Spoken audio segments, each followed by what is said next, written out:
is a lonelier, older character.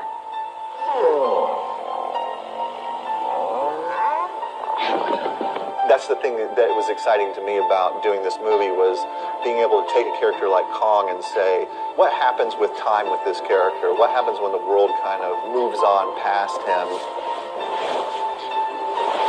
It's 30-odd years later. Adam wanted to introduce a bigger, older Kong, someone who was sort of street-worn. He's been in a few brawls, I guess, with skull crawlers and other creatures that live on Skull Island. In Skull Island, he was a bit of a teenager. This one was really about making him that mature, fully grown adversary for Godzilla.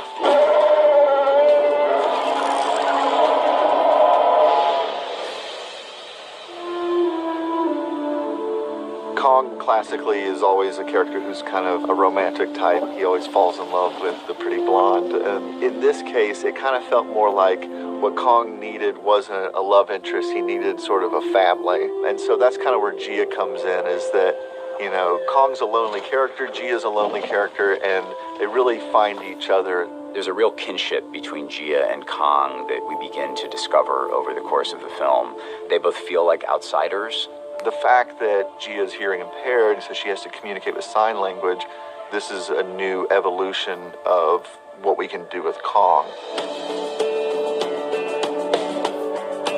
Finding the right girl to play Gia was an incredible challenge. She's a young, hearing-impaired Iwi girl, and we had to look outside of the traditional channels to find her. And Kaylee Hoddle, who we're very fortunate to have cast in the film, had never been in a film before, and Sarah Finn, our casting director, was able to locate her, and the moment we met her, we knew she was the right girl for the part. Kaylee, who's a newcomer, you know, she's a deaf actress, and she's probably the most professional actor I've ever worked with in a weird way. It's really bizarre. Kaylee is, number one, a really good actor. She hasn't been on a film set. This is the first time she's done anything like this, and she is as instinctive and brilliant as you could be given those circumstances. I mean, she really is very talented, so she's incredibly rewarding to work with as an actor. Like, she gives so much. As I've got to know her better, I've realized that she's extremely funny and playful, and she's just a great kid to be around. And so I feel proud to say we have become friends. This is a battle that hasn't been waged since 1962, so it's got to be the most epic battle of all time.